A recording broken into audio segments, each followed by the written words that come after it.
Ladies and gentlemen, please welcome to the stage Tribeca Film Festival co-founders Jane Rosenthal and Robert De Niro.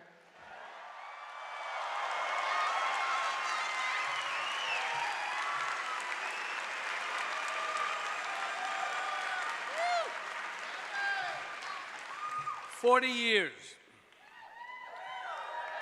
Every day for 40 fucking years. At least one of you has come up and said, what do you think? Are you talking to me? How many of you have already said it today? Let's get it out of our system right now, okay? All right, 1, 2, 3, everybody. Okay. There, and try not to laugh when you hear it in the movie now. For 40 years. And Taxi Driver is still vibrant, dangerous, and perfect as ever. So are you, Bob.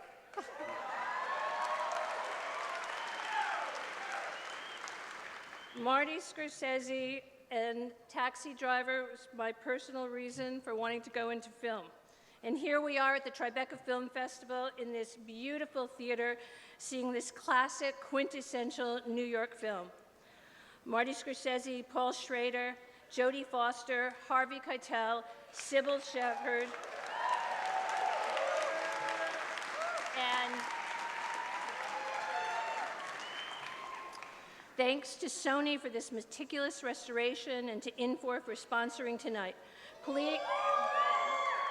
Please stay after the movie for a discussion with Marty, Bob, Paul, Jodie, Harvey, Sybil, and moderated by Kent Jones. And now, Taxi Driver. Good evening, everyone, and thank you so much for coming out tonight. My name's Mara. I'm the Panels and Programs producer here at the festival, and it's my pleasure to introduce an incredible group tonight. Firstly, our moderator, Kent Jones.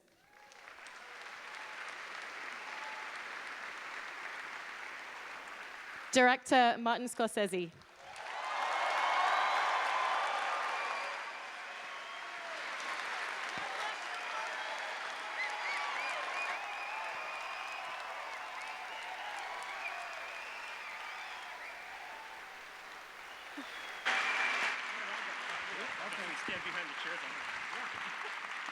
Robert De Niro.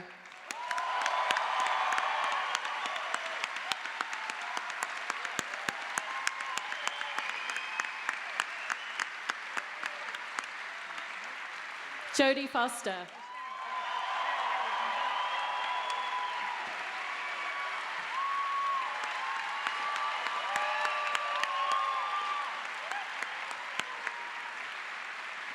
Sybil Shepherd.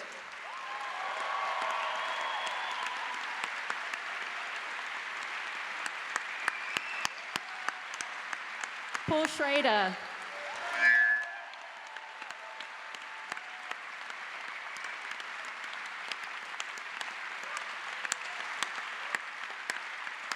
Michael Phillips.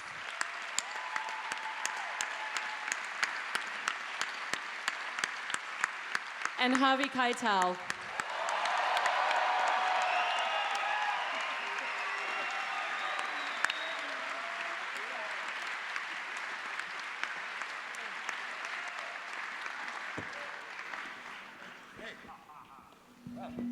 Yeah, I guess we should sit, right?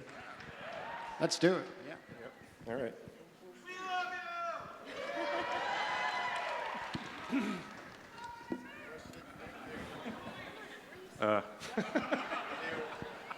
Take care of this crowd, huh?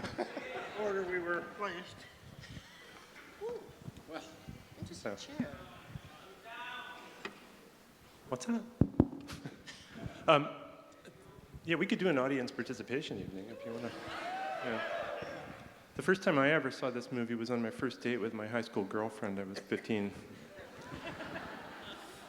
Anyway, the first of many times, and I have to say that it's as dangerous as it made New York look. It also made us want to come here because we thought if something that awesomely powerful can come out of this, we need to be there. and I know a lot of other people who felt the same, many people in the audience, I'm sure. I guess the best place to start is with the writer, Paul Schrader. And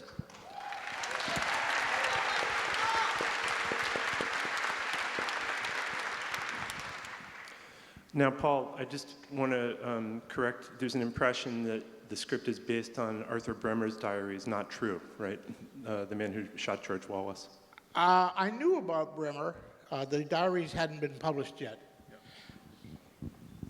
Yeah, and so, yeah. so that's done. So And in fact, when the diaries came out, I was surprised that there were so many moments of synchronicity between his diaries and the film we had made. yeah. I think that you were talking about your approach to Taxi Driver, and you had quoted a line from from another film that you wrote, The Yakuza, where you said when someone goes nuts in Japan, they shut the blind and kill themselves. When someone goes nuts in America, they open the window and shoot somebody else. Well, I mean, I think, there's time is limited and there's a lot of people here. And I just want to say something as concisely as possible, which is this script began in the best possible way, which is it began as self-therapy. There was a person who I was afraid of, who I was afraid I was becoming, and that was this taxi driver. And I felt that if I wrote about him, I could distance him from me. And so, and it worked. And it really does show that art has therapeutic powers. But the beauty of it, as it migrated, through director and cast and studio release, etc., it still retained that original purpose, that purgative power. I think still, after 40 years, is still imbues the film. Now, what was the order in which it was read? Marty, did you read it first before Bob and Michael? I think, Michael, you could, I Yes. remember Brian De Palma gave me the Actually, script. Brian De Palma was living next door to me, and Paul was writing a journalistic piece on Brian, and he showed Brian the script, and Brian said it's not for me, but he thought it would be something I would like, and it was. So that was the next step. That I read it, and I thought I was looking into a naked soul. I had never seen anything like this, and but it was a long journey still. That was 1972, summer of 1972. And Marty, you Then I was given the script by Brian, but I hadn't made Mean Streets yet, and we're in the process of beginning to make it, I think. And he introduced me to Paul, and it took until I think, and you too, Michael and Julian, it took a while for you guys to. I kept saying I want to do this, but I had nothing that I could show you. He didn't have, yes, but then we saw a rough cut of Mean Streets. Paul had said, you got to go see this, and it wasn't yet released, and we knew, I mean, halfway through, I knew that you were our guy, and that I had never seen in Johnny Boy such an unpredictable, riveting character, and so this was our team, but they weren't yet bankable because Yes. they were sort of unknown. And a lot of this has to do with Julia, Michael's wife, Yes. who's no longer with us, who was, a real forceful person and had a contact with Beagleman at Columbia, and that's really how this thing started to come together. Well, it really came together because the talent stuck with the package until it became a bargain. And at one point, and after Bobby had won his Oscar for Godfather 2, and Marty was already recognized as a star director, they hung in there at bargain basement prices, and we did this film very cheaply, and David Beagleman saw a bargain when he knew it. Yeah. And Marty, what was it that you saw in the script? What was it that drew you to it? Well, how should I put this? What I saw, I can't articulate. It just had to be done. And that's all. So, and I think Bob and I, we never really spoke about meaning or theory of any kind. We never had long Yeah. existential discussions Exactly. about it. Paul with himself, I think, no, Paul's really the one who expresses it, I think. I just had a kind of determination to make it, and as I said earlier, it was a film that I didn't think anybody would really see. It was a film that was just made out of the passion of the situation, who we were, really, at the time. And what the city was at the time, huh? Yeah, well, the city, yeah. I mean, the movies are full of serendipity. Bob and Marty and I never really talked much about the script because we knew this guy. We all knew this guy. And, you know, and that's where the serendipity comes in, where three young men at a certain moment in their lives sort of sync up and share a common sort of pathology, and see it. And so, you know, sometimes you get lucky. Bob, wasn't it you had an idea for a movie that was similar in nature, no, at the time? Well, when I was younger, I had something in mind that was similar, yeah, in some ways. Basically, a guy who was isolated, alone, kind of like the Travis character, which I never really fully realized. But when I read it, I identified with it, as I think we all did, even though Marty's from right in the heart of New York. I'm from the heart of New York, not far from each other in Manhattan. We just identify with the character. Paul conceived it, everybody. We all felt very, very good about the whole project, and so that was it. Yeah. And there's some of Paul in the way that you played the character, no? Yeah, I mean, there were things that, even literal stuff, kind of like, I think the shoes that you had, the boots I took, your jacket, stuff like that. And by the way, where is that jacket? Because I want to get The that. jacket is at the Harry Ransom Center because you suggested I give it there with all your stuff. And the boots are there too, so that in fact they're for public. You know, they haven't been sold or anything. So Bob gave all his stuff to University of Texas in Austin and suggested I do the same. But Marty's not going to do that because he and Spielberg are going to take over and build a whole building. And Bob, in preparation for the role, you drove a hack for a little bit, right? I did. I mean, I had maybe I was doing 1900 in Italy, and Marty and I met in Cannes while he was there. We just met up there and worked on the script, and I had been working on it over there before, because when I got to New York, I had like 2 weeks, I think, to be ready to shoot. And as soon as I got back, I started driving a cab. I thought I drove for at least like 10 days or something, or maybe the whole, you know, but I drove as much as I could in that period. We had to start at a certain point. And yeah.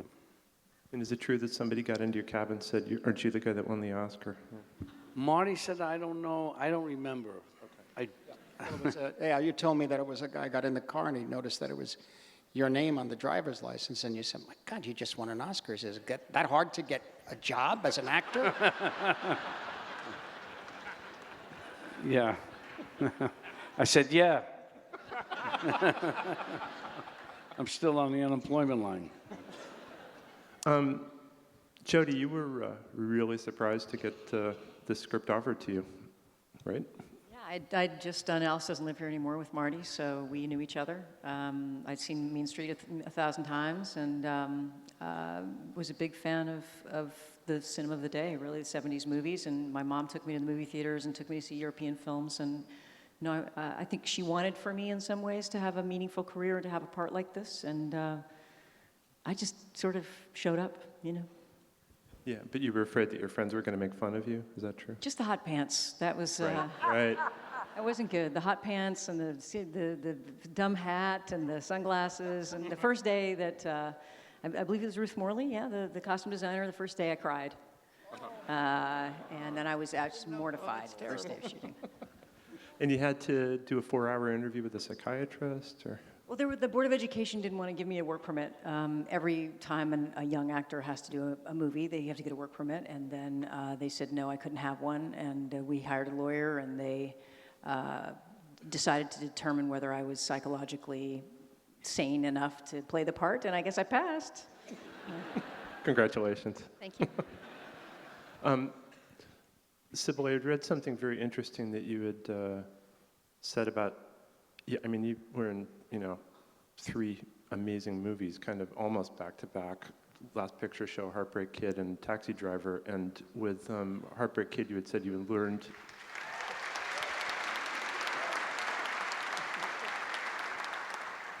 Working with Elaine May, you had learned about improvisation. Yeah, I didn't know what improvisation was.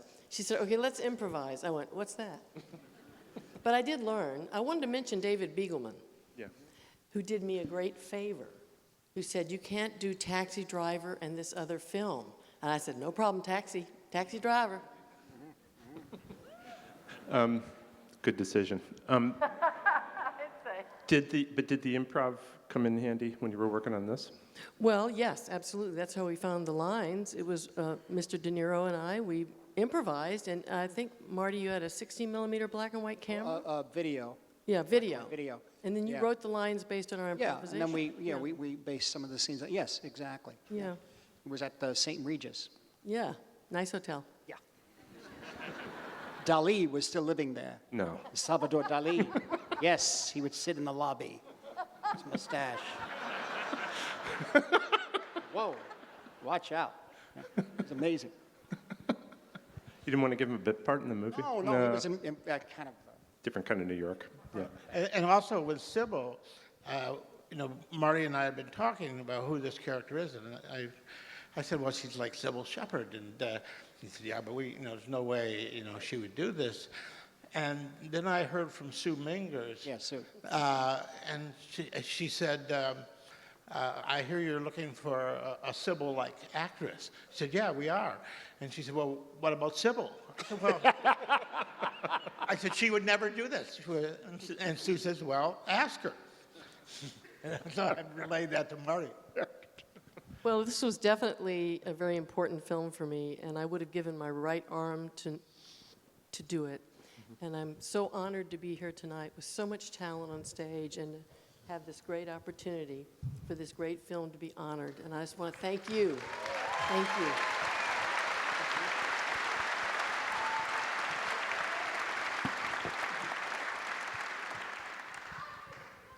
I love you too. Now, there is a fair amount of improv in the movie, correct? Oh, Don't- no, I mean, the script was very structured and rigorous. Yeah. It was primarily with Albert. Albert brought, Yes. and that was something Scorsese does that's very smart. When you have an uninteresting role, cast a comic. And this really was a boring role that I had written. So Marty puts Albert in there, and it becomes Oh, so I offered it to Harvey. It was a boy. He told me just earlier, I forgot, I offered you that part. And you said you want to do the pimp, The right? pimp, yeah. We had the boring part. Thank you, Paul. Harvey, you went and worked with a real pimp, correct? Yeah. Sorry. I didn't.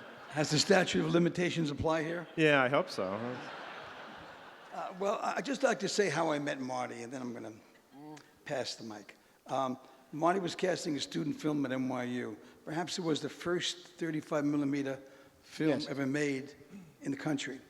And after a number of auditions, there must have been 100 actors that showed up at first, and it came down to 3 of us, all out-of-work actors, auditioning for a movie that didn't pay any money, that was going to shoot on weekends. So I show up at NYU. At nighttime, it's dark in there. I walk in, and some fella says to me, okay, walk down the hall. You see where that light's coming from the room? I said, yeah. He said, just walk in there and wait. So I figure I'm waiting my turn to audition, the last audition for the part There have been 3 auditions. So I walk into the room, lights on, and the whole school was dark. Just I walk in the room, there's a lamp, like in a police station, shining. I walk in, and there's a guy sitting behind the desk, and he goes, "Sit the fuck down." I said, "What?" He said, "Sit the fuck down." I said, "Excuse me, but who are you?" He said, "Just sit the fuck down." I said, "Go fuck yourself." He stands up. I stand up, and all of a sudden I hear a voice shouting from the back of this dark room, "Harvey, no, stop, wait, it's an improvisation."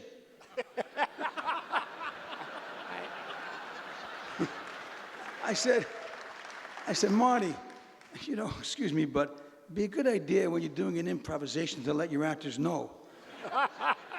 So, you're a genius. Oh, I didn't know.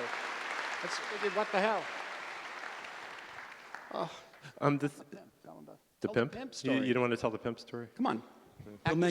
Actor studio. Bill Mencken was the guy behind No, Bill Minkin was the guy in the room, yeah. Yes, who at one of Marty's birthday parties, Yeah. celebrating Marty's birthday, shoved his face into the cake. Yes. Remember that? Yes, right, yes. Well, Another tell about improv. the pimp. He's avoiding this.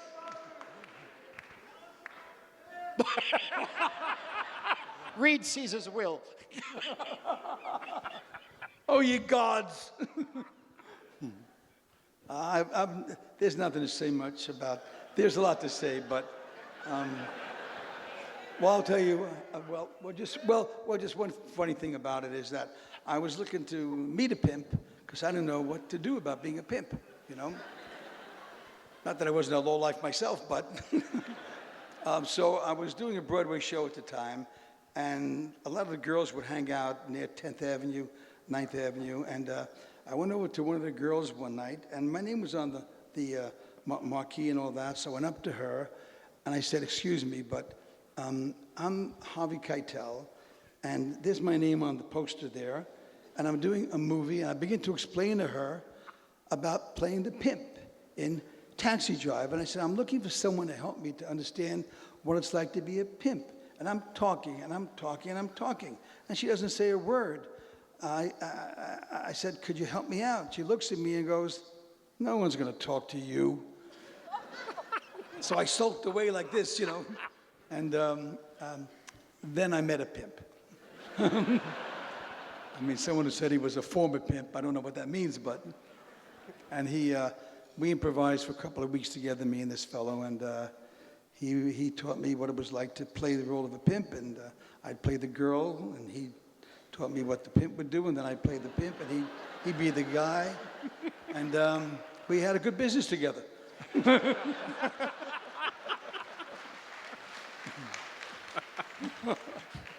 It went something like that. And then Marty wanted those scenes to be in the movie, so he put them in the movie. They weren't in the movie to begin with, the dance with Jodie and all that.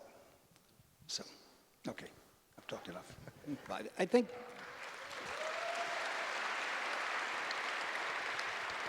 I think in terms of improv, though, basically the key one was Bob and the mirror, where I remember he called you, Paul. I asked him to say something in the mirror, and so he called you. And Yeah, I mean, it was not scripted because the script just said Travis looks in the mirror, plays like a cowboy, takes out the gun, talks to himself. And so Bob said, what does he say? I said, well, it's just like when you're a kid and you got that little holster to the cap gun, and you're standing there and you're going, oh, and it's just like that. And so, he took it from there. But where did you find the taxi driver, Gene Palma, the drummer? Gene Palmer, the Chick Webb and all that. That was just a guy on Columbus Circle. Yeah. That's all. I mean, those are things that we sort of put into the picture. Yeah. Michael and I were running around. Said, look at this guy, and there was another fella, and I had to find a place in the editing for him. Yeah. Yeah, who for years was a fixture in New York. He'd turn up in different places. The taxi driver drummer, Oh yeah. And then Stephen Prince as the gun dealer is, Yeah, a friend of yours. So it was a hot summer, right? Yeah. Mm-hmm. The weather was, I mean, we were, at that time, I think the only person in the trailer was you, I think. Also for the makeup and also later for the Mohawk thing. So we were just hanging out in the streets, and it was Michael and I, and the problem was, of course, the heat in the city at the time, and enormous amounts of rainstorms, thunderstorms that kept pushing us back in scheduling and that sort of thing, and there were lots of problems with the studio on that.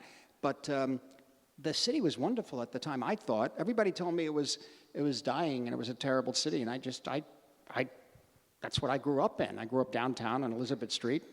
I didn't see much of a difference, you know? I mean, yeah, 8th Avenue and 52nd and 42nd Street we didn't want to hang around there too long that night when we were doing that scene, I could tell you, you know. You forgot that these were all condemned buildings and there were gangs we were assiduously avoiding. Oh, that's right, yes, yeah.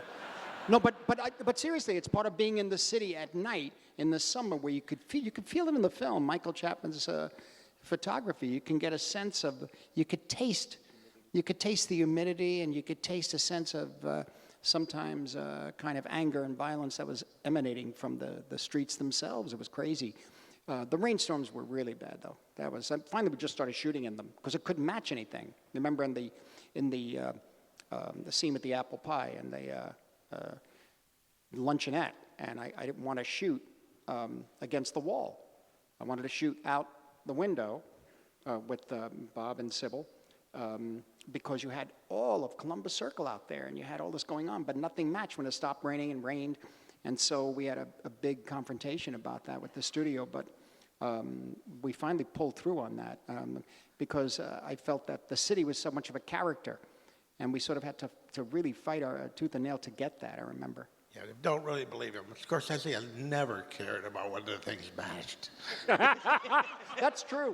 That's true.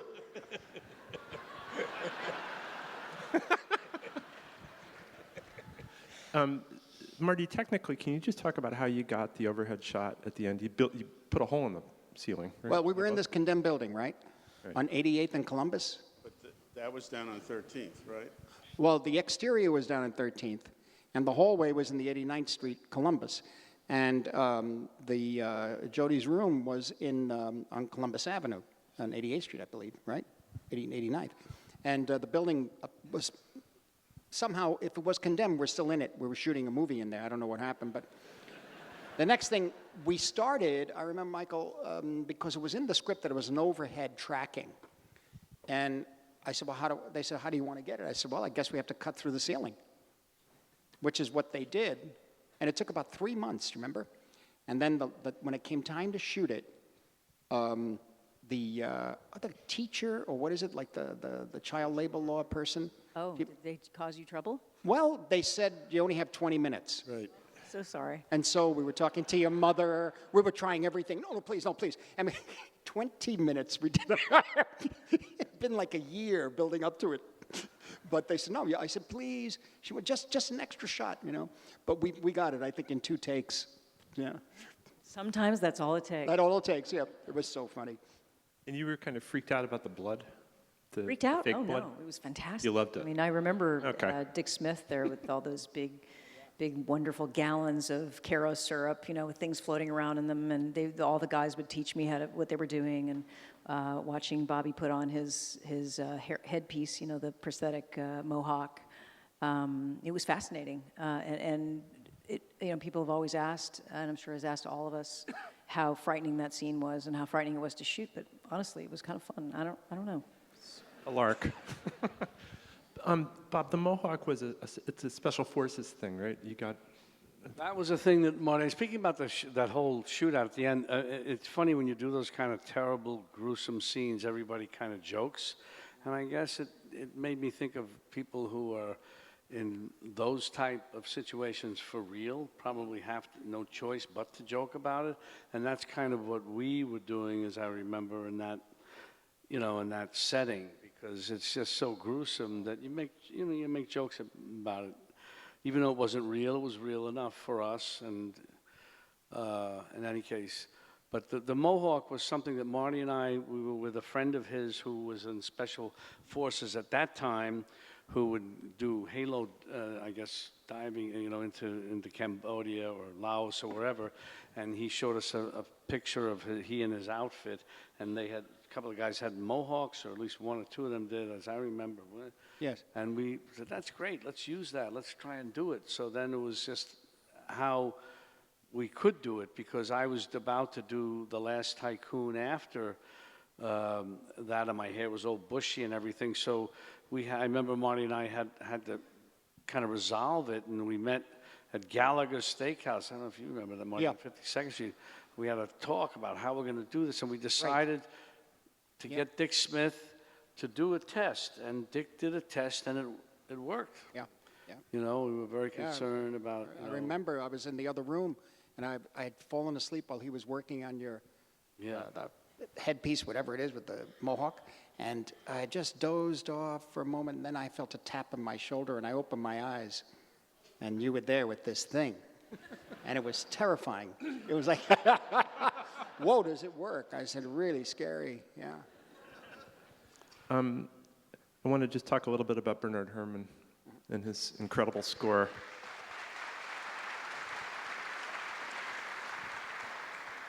You had said that when you had approached him for the first time, he said, "I hear brass," right? Yeah. Yep.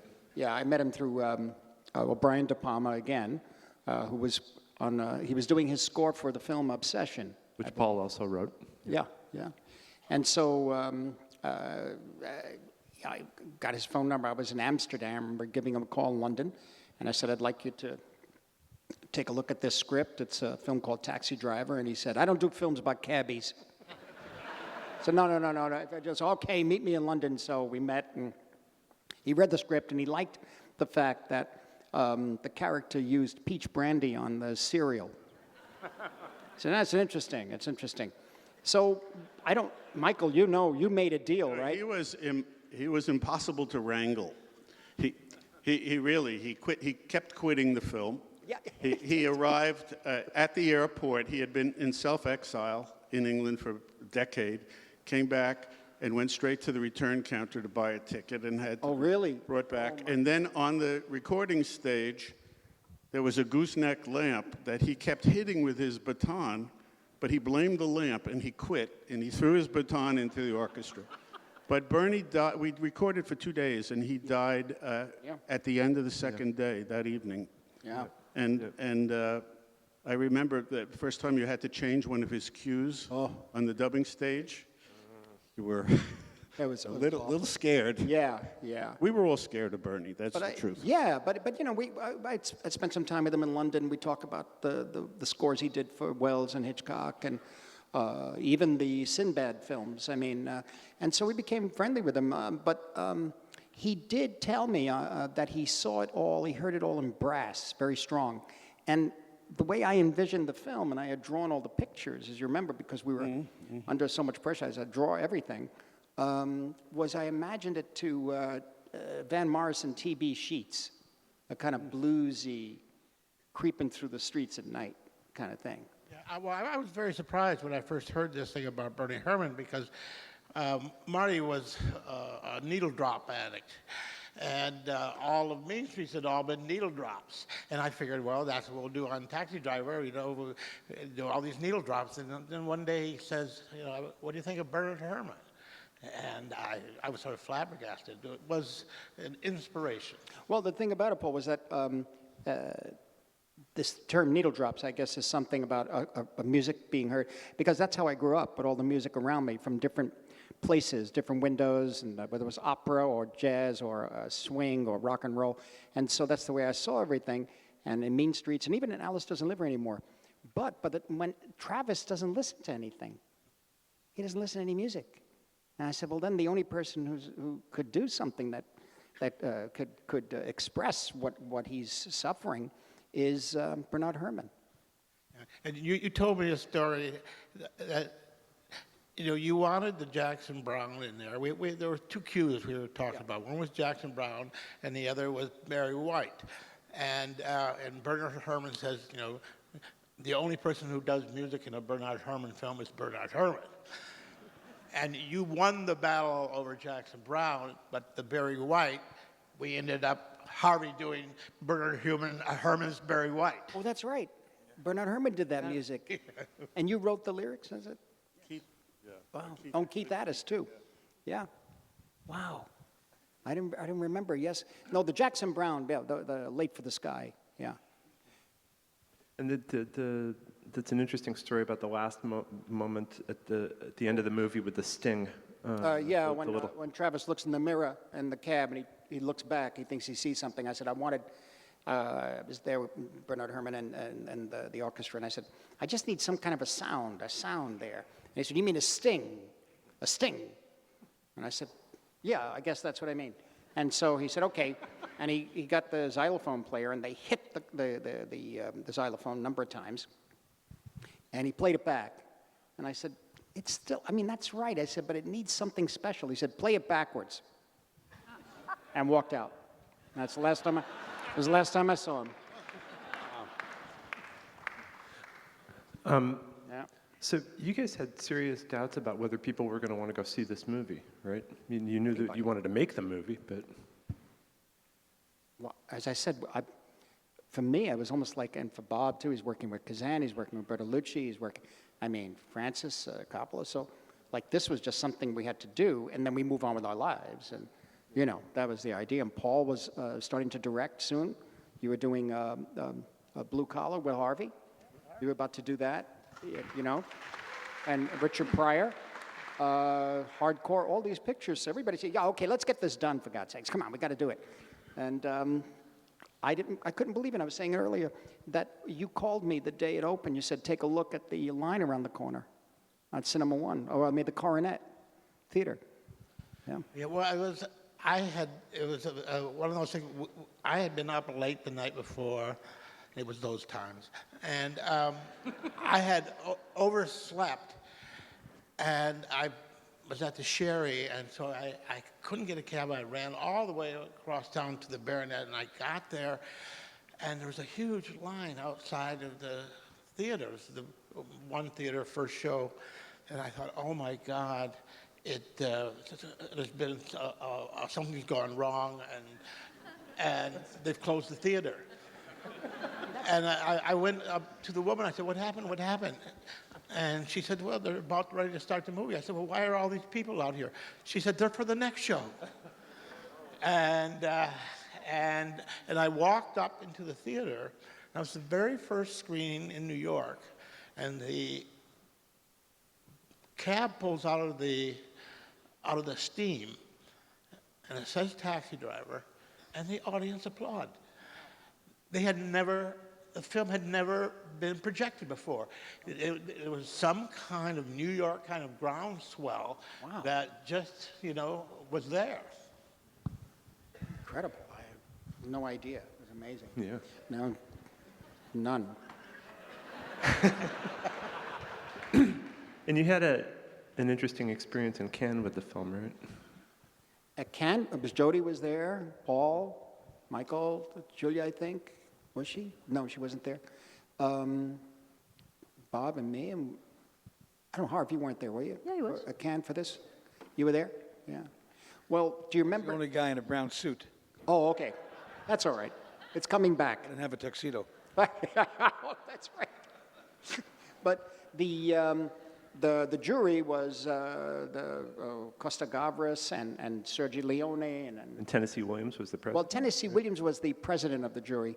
And we did our work for 2 or 3 days. We did interviews, we did press conferences. And then an article came out. They had a thing there, I don't know if they still do, but probably on the internet now. But there's kind of a little booklet or a kind of a flyer that goes out each day about the latest gossip and stuff about the festival. And the headline was, Tennessee Williams does not like, hates Taxi Driver. He said it's far too violent. And so we just did our work, and we went home. However, before we did, Leone and Costa Gavras gave us a dinner at a restaurant called L'Oasis, or the Oasis. I think Harry Ufflin gave And you Harry that Ufflin? dinner. Yeah. He gave you that dinner because ICM paid for it. Yes, And that's that was right. the end of Harry Ufflin at ICM. Really? That was the last time you saw Harry? Yeah, he charged it to the company, and they That's got right. the next day they Oh, fired that's him. right. You were with Harry. Yeah. Yeah. all Yeah, with well, Harry, all Harry of us was were. my first agent, basically, from about 20 years, you know. And Marion Billings, you know, she was there. She said, I think they liked the film, et cetera. And Pauline Kael, I think maybe too. I think she was there, was she? I think so. Yeah. Well, I mean, the film had already come out in the U.S., so it had been reviewed. It Oh, came I out see. In February, and Cannes is May. So it was already a success. In fact, it was unlikely that it would be shown at Cannes. Today, they probably wouldn't even bother showing an American film that had opened in February and May. But at the dinner, nobody talked about, I don't recall them, Costa and Sergio talking about, oh, you know, we're going to make sure this film wins something or whatever. And we were just talking about cinema. We were talking about their films and about Once Upon a Time in the West and that sort of thing. And that was it. We went home. And I think, Michael, you stayed? Yeah, you went home, and then we, to our surprise, found out we won. And so I went to accept the award. And to my shock, when they announced that Taxi Driver won, half the audience cheered, half the audience booed. Oh my gosh.